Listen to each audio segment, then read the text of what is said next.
Okay, so listen, you at the right place, the right time with the right chef. So you can be cooking with me this Christmas. And this is what your Christmas dinner is gonna look like. You see all of this deliciousness on the table? This is gonna be on your table.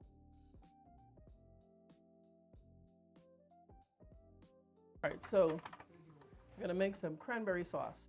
So now, once you make cranberry sauce, like real cranberry sauce, you will kick the cans to the can, the garbage can that is. So what we're gonna do, all right, we got our pot. I'll add, this is like half a cup of water. And hit that with a shot of Grand Marnier. Now you don't need to, you don't have to. So you can add, I'm gonna add like a shot of this Grand Marnier because I want that orange flavor in it. That was a shot. That's a healthy shot. It's Christmas.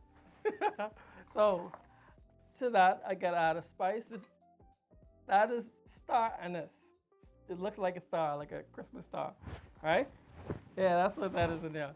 All right, star anise in. Now I washed these. This is one bag. I think it's a 12-ounce bag of cranberries.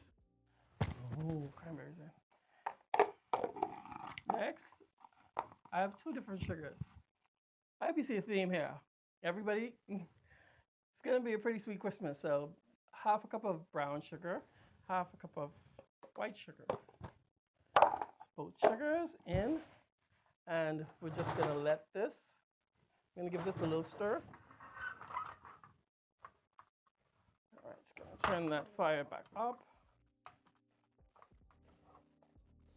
And what I'm gonna do, I'm gonna let this cook.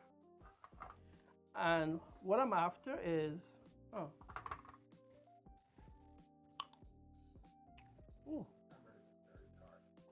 Mm. So good. Ah!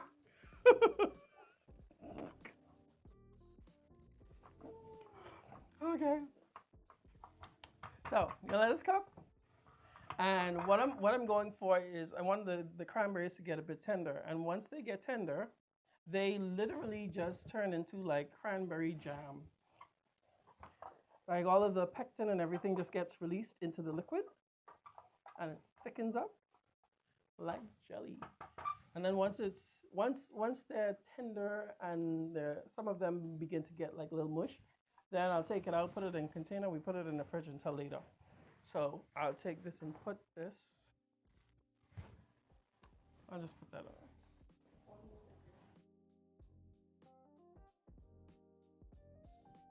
What comes front and center stage would be our cranberry. Now this is where we want it. You see how it's nice and it's bubbling and they're blistered?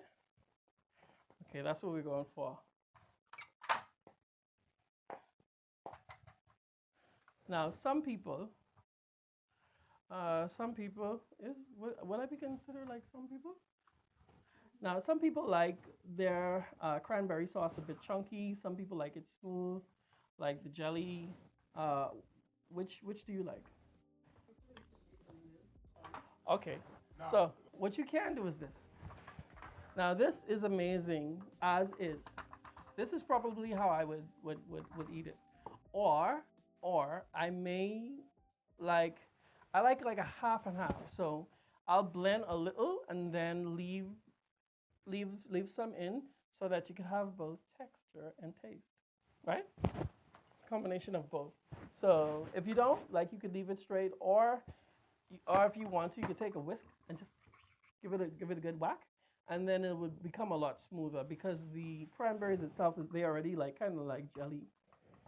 So anyway, so what I'm gonna do, because I got power tools, just gonna give it a little blitz. That's all I want. I don't want it completely done. I just want a little. Put that here. And you take a look.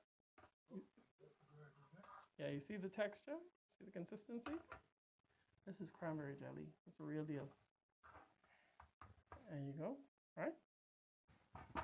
Now, if you don't want to put the orange liqueur in it, or the Grand Marnier, you could also use a little bit of orange zest. You could, like how we zested the lemon, You can zest a little bit of orange, and then you put it in there, so it'll have like an orange, ginger, cranberry kind of a flavor.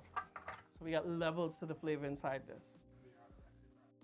They should not add aristocrat. I know. Aristocrat probably may be your favorite rum, but no, not inside the cranberry sauce.